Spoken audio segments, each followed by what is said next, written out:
So welcome back to the chapter 3rd of 7th class NCERT written by Romila Thapar.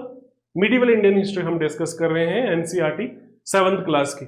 First chapter में हमने discuss किया from 8th to 12th century what was the condition of the world vis-a-vis to the India, जिसमें हमने discuss किया that is Europe की condition. Europe क्या है, वहां पे डार्क एज का कॉन्सेप्ट है, दैट इज रोमन एम्पायर खत्म हो गया है, होली रोमन एम्पायर आ गया है जिसमें ट्रेड एंड एक्टिविटीज फ्लरिश होती हैं। पैगंबर मोहम्मद के बाद दैट इज एमरजेंस ऑफ खलीफा, जिसमें क्रूसेड्स होते हैं। उसमें क्रूसेड्स में एमरजेंस होती है टर्क्स की, सेल्जुक टर्क्स की, मंगोल्स की, और ओवरऑल इंडिया पे क्या असर पड़ा ये हमने डिस्कस किया। दूसरे चैप्टर में हमने डिस्कस किया that is the condition of south between 8th to 12th century, जिसमें चोलास के बारे में डिस्कस किया, जिसमें उसका आर्ट एंड आर्किटेक्चर डिस्कस किया, कल्चरल प्रोग्रेस डिस्कस की, जिसमें जो दो किंग्स को डिस्कस किया, राजेंद्र चोला और राजा राजा, जिसमें बृहदेश्वर टेम्पल हमने डिस्कस किया, जिसमें द्रविडियन स्टाइल डिस्कस किया था। द्रविडियन स्टाइल के हमने जो मेन नॉमेनक्लेचर क्या डिस्कस किया था, दैट इज द गर्भगृह डिस्कस किया था। देन उसके ऊपर जो है दैट इज शिखर की जगह यहाँ विमान है और शिखर टॉप पे है, सामने असेंबली हॉल है, और उसके बाद में गोपुरम से सबसे इंपॉर्टेंट टेम्पल बृहदेश्वर टेम्पल। फिर हमने डिस्कस किया था अलवर्स, नयनार्स, लिंगियात कम्युनिटी हमने डिस्कस किया था, जिसमें हमने ये भी डिस्कस किया था कुछ फिलोसफर्स का भी एमरजेंस होता है, जिसमें शंकराचार्य है, शंकराचार्य की फिलॉसफी अद्वैतवाद है, रामानुज की विशिष्ट अद्वैतवाद है, माधवाचार्य की द्वैतवाद है, and plus the most significant part of Cholas part that is the village administration, जिसमें हमने प्रोविंशियल भी डिस्कस किया था, जिसमें मंडलम डिस्कस किया था, नाडू डिस्कस किया था, कुरम डिस्कस किया था, ग्राम डिस्कस किया था, but the most important part that is the village assembly. Village assembly में तीन असेंबली से उर है, नगर है और सभा है। नगर जो है वो मर्चेंट्स की है, उर जो है जिसमें सारे लोग आते हैं, और जो सभा है उसमें एल्डर्स आते हैं, खास करके ब्राह्मण्स आते हैं। तो आज हम डिस्कस करेंगे that is the chapter third इसमें डिस्कस करेंगे। इसमें चैप्टर थर्ड में हम डिस्कस करते हैं that is the kingdom of north between 8th to 12th century, that is ये भी हो गया है, ये भी हो गया है, now we are doing this one, ये हम डिस्कस करेंगे आज। ओके ये चीजें आज हम डिस्कस करेंगे। सो ओवरऑल यहाँ पे इस दौर में क्या होता है, नॉर्थ में दो चीजें हैं, जिसमें नॉर्थ में हम चीजें डिस्कस करते हैं, इंडियन डायनेस्टीज, और बाहर से इन्वेजन होना भी स्टार्ट होती है। तीन इन्वेजन होती हैं यहाँ पे, मोहम्मद बिन कासिम की जो 8th सेंचुरी में है, देन 11th सेंचुरी में that was your Mahmud of Ghazni, और बाद में मोहम्मद गौरी। तो सबसे पहले हम डिस्कस करेंगे that is the tripartite struggle between Cholas, पारास, Pratiharas and Rashtrakuta. Okay so तो यहाँ पे सबसे पहले क्या है, that is from 8th to 12th century, that is the tripartite struggle. यहाँ पे ट्रिपाटाइट स्ट्रगल जो है होती है किसकी, गुर्जर प्रतिहारास की, जिनकी कैपिटल मालवा है और जिनकी कैपिटल कन्नौज है, Palas Bengal, Rashtrakuta Deccan, this is Rashtrakuta Mankhed, okay this is Gurjara Pratihara, Kannauj इनकी कैपिटल है, and this is the Palas, Paharpur इनकी कैपिटल है। ठीक है, पालास मतलब that is the eastern side पे। आपस में तीनों लड़ रहे हैं, किसके लिए आपस में लड़ रहे हैं, they were fighting for the Kannauj, they were fighting for the Kannauj, Kannauj के लिए लड़ रहे थे। Why Kannauj was important, Kannauj become a strategic centre, जैसे एंशिएंट टाइम पीरियड में that is the Pataliputra, medieval time period में दिल्ली, ये जो अर्ली मिडिवल है इसमें Kannauj is the most important. Okay so it was an era of constant struggle between supremacy, for supremacy between Rashtrakuta of Deccan, Pratiharas of Rajasthan and Palas of Bengal over the occupation of Kannauj. तो tripartite struggle किसके लिए हो रही थी, कन्नौज के लिए हो रही थी। कन्नौज कहां पे है, उत्तर प्रदेश में। Okay the Rashtrakuta king Amogha Varsha made attempt to control, ये ही वाज द फर्स्ट पर्सन जो सक्सेसफुल हुआ था। अमोघ वर्ष जो है ही वाज आल्सो स्कॉलर, इसने किताबें लिखी थी, कविराज मार्ग। Okay the Pratihara king Bhoj, he was again the first powerful ruler, initially got success, इसको स्टार्टिंग में सक्सेस मिली थी, पहले इसने अरब्स को भी हराया था जिसको मलीश भी बोलते थे। Okay and capturing Kannauj but later on defeated by Rashtrakuta.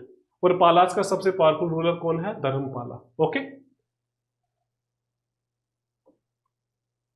The three kingdoms exhausted themselves in this tripartite struggle for Kannauj. Multiple regions and multiple conflicts were there. By the 11th century, all three had declined. All three का decline हो गया। राष्ट्रकूट के बाद चालुक्यास आए, पालास जो है वो चोला से हारे, ठीक है, सेनास जो है वो राजपूत किंगडम में फ्रेगमेंट हो गया। दिस प्रोलॉन्ग कन्फ्लिक्ट प्रिवेंटिंग, इसकी वजह से ये जो आपस में लड़ते रहे, जिसका रिजल्ट ये निकला कि कोई भी पावरफुल स्ट्रगल नहीं, पावरफुल एम्पायर स्टैब्लिश नहीं हो सका जो फॉरेन इन्वेजन से जो है वो डट के सामना करे। इसी टाइम पीरियड में जब प्रतिहारास का जब है डिक्लाइन होता है तो प्रतिहारा से और छोटी छोटी किंगडम्स निकलती हैं। That is the rise of Rajput in the western and central India and Rajasthan during this period. Historians believe that some Rajput clans descended from Central Asian tribes and settled after the Hun invasions. They insisted on being the Kshatriya caste, tracing descendant from Solar dynasty, Suryavanshi और lunar dynasty, Chandravanshi. 4 major जो है, जो 5 clans हैं जिसको अग्निकुल राजपूत भी बोलते हैं, वो थे Pratihara, Chauhan, Solankis and Parmars. So this is Parmars, Chauhans, Garhwals, Tomars, Solanki. Okay, तो ये सारा आ गया। तो what I mean to say, according to this NCERT, तो राजपूत के ओरिजिन को लेके बड़ी सारी डिबेट्स हैं, बड़ी सारी थ्योरीज हैं। कुछ लोग बोलते हैं सेंट्रल एशिया से आए हैं, कुछ लोग बोलते हैं हून्स के डिसेंडेंट थे, कुछ लोग बोलते हैं प्रतिहारा किंगडम ही डिवाइड हुई, और एक अग्निकुल थ्योरी भी दी गई है जिसमें यह बोला गया है कि माउंट आबू पे यज्ञ करवाया गया। That is a mythical concept. तो उस यज्ञ से 4 राजपूत क्लैंस निकले, that is Pratihara, Chauhan, Solankis and that is Solankis and Parmars. तो ये जो 4 क्लैंस हैं, इन्होंने अपनी अलग अलग जगह पावर एस्टैब्लिश की, western central India Rajput regions में। प्रतिहार्स रूल करते थे कन्नौज में, चौहान्स करते थे सेंट्रल राजस्थान में, सोलंकीस करते थे काठियावाड़ में, परमार्स करते थे मालवास में जिनकी कैपिटल दर थी, और मध्य प्रदेश में इनकी कैपिटल थी। Okay, many started as a feudatories under Pratiharas before declaring independence as those power decline. धीरे धीरे इन पावर का राइज होता है। इसके अलावा भी छोटी छोटी राजपूत डायनेस्टीज थी जो नेपाल में मर्ज हुई, कामरूप में हुई, कश्मीर में हुई, उत्काल में हुई, पंजाब वाले एरियाज में हुई, सेंट्रल इंडिया में हुई, जैसे चंदेलास हैं, जैसे गोहिलियास हैं, जैसे तोमार्स हैं, जैसे बड़ी सारी हुई, जैसे राठौर्स हैं। ओके, इन आपस में क्या करते थे, आपस में इनकी वॉर लगी रहती थी, जिसकी वजह से जो है दे बिकम वेरी वनरेबल, जिसकी वजह से जो है बहुत ज़्यादा इंटरनल वीकनेसेस आई, तो जिसकी वजह से ये कांस्टेंट एक रेगुलर थ्रेट थी जो सेंट्रल एशिया से गोरी और गजनी की, उसका अच्छे से और एक प्रॉपर तरीके से सामना नहीं कर पाए due to their internal conflict. Okay, now सबसे पहले हम बात करते हैं महमूद ऑफ गजनी की। महमूद ऑफ गजनी की जो सबसे पहली इन्वेजन जो थी दैट वाज 1000, और लास्ट जो थी 25 में हुई थी। ओके, तो पहली जो है that was against Hindu shahi kingdom, Hindu shahi kingdom के अगेंस्ट हुई थी। ओके, जो सबसे जो इसकी जो पॉपुलर थी दैट वाज 1025 में, वो हुई थी सोमनाथ टेम्पल में। He looted many temples, okay, he destroyed many temples, he looted the extreme enormous wealth of India, so many people were killed. So that was so many reasons why Ghazni came to India. Some people says कि भाई he wanted wanted to spread the Islam. Some people says कि भाई वो इसलिए InvIT करता था because he had an eye for the wealth of India. Some people says he wanted to establish himself as the greatest Muslim ruler. So there were so many reasons for his invasion. तो total उसने 17 time attack किया। Regular invasions होती थी, only 1 time ही was not successful when he try to invade Kashmir. उसका reason ये था कि due to climatic condition, snowfall, landslide हुआ, जिसकी वजह से ही वॉज अ फेलियर। अदरवाइज 16 में से 17 उसकी जो रेट्स थी that was extremely successful. Okay, his main objective was to plunder the wealth of India, gold and jewels from the major Hindu temples. Notable destruction जो है वो सोमनाथ टेम्पल की है जो 1025 में हुआ। सोमनाथ टेम्पल उस टाइम पीरियड में it was under Solanki dynasty. Solanki dynasty थी, Bhima was the ruler, okay, of Bhima first was the ruler of Gujarat area. जब सोमनाथ टेम्पल को उसने कनकर किया, सोमनाथ टेम्पल को उसने डिस्ट्रॉय किया। Destroying temples also allowed him to claim the religious merit for destroying idols. ठीक है, 1030 में उसकी डेथ हो गई। तो टेम्पल जब तोड़ता था he was popularly known as, इसको बुद्ध शिकन भी बोलते थे। He was also known as Buddha शिकन भी बोलते थे। महमूद ऑफ गजनी के साथ जो है बड़े सारे स्कॉलर्स जो हैं वो भी आए, जैसे for example Mahmud of Ghazni के साथ जो कुछ लोग आए जैसे अल बेरूनी, ये महमूद ऑफ गजनी के साथ आया जिसने किताब उल हिंद लिखी इसने। देन उसके बाद फिरदौसी, इसने इसकी बायोग्राफी लिखी जिसका नाम है शाहनामा। इसका नाम है शाहनामा फिरदौसी ने। जैसे एक और आया उत्बी ने लिखी तारीखे यामिनी लिखी। सो He patronized scholars, that is Al-Biruni, Firdausi and Utbi.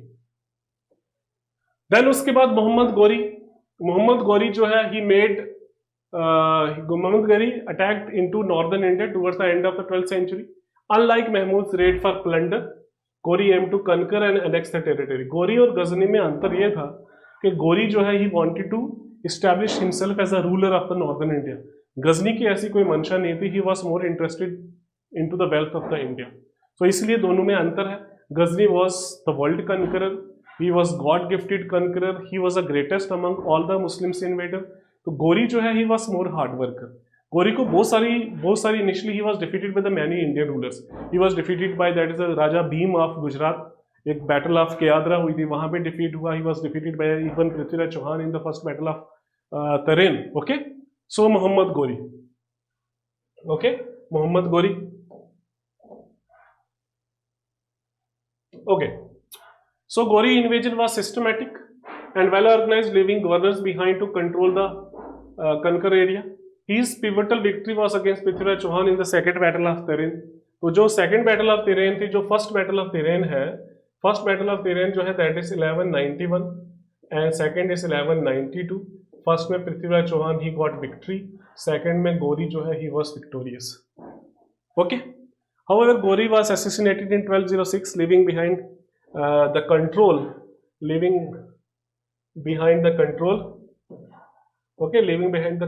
to his Indian territory to the General Qutbuddin Aibak. This marked the beginning of the Turkish rule from Delhi under the slave dynasty of Delhi Sultanate. Okay. So इस chapter में this chapter is very short chapter है और easy chapter है. इसमें हमने सबसे पहले क्या डिस्कस किया? इसमें हमने सबसे पहले हम डिस्कस किया दैट इज अ ट्रिपिटाइड स्ट्रगल जो 3 में थी, दैट इज पालास, प्रतिहारास और राष्ट्रकूट. किसके लिए लड़ रहे थे? दे वर फाइटिंग फॉर कन्नौज के लिए लड़ रहे थे. Okay, they were fighting for the Kannauj. फिर हमने बात की किसकी? फिर हमने बात की राजपूत्स की. बात की, ओरिजिन को लेके बात की. अलग अलग थ्योरीज हैं, कुछ फॉरेन ओरिजिन की बात करते हैं और कुछ बोलते हैं अग्निकुल थ्योरी की भी बात करते हैं. अग्निकुल में प्रतिहारास हैं, परमार्स हैं, सोलंकीस हैं और चौहान्स हैं. देन फिर हमने बात की किसकी? गजनी की और गोरी की. ठीक है, गजनी का दैट इज 1000 से लेके 1028 तक और गजनी ये जो है 76 से लेके 1206 तक. और जब इसकी डेथ हुई गोरी की, जब इसकी डेथ होती है उसके बाद यहाँ पे दिल्ली सल्तनत जो है वो इस्टेब्लिश की जाती है under his slave officer, that is Qutbuddin Aibak. So with this we finish the third chapter of NCERT, 7th class NCERT, Medieval India.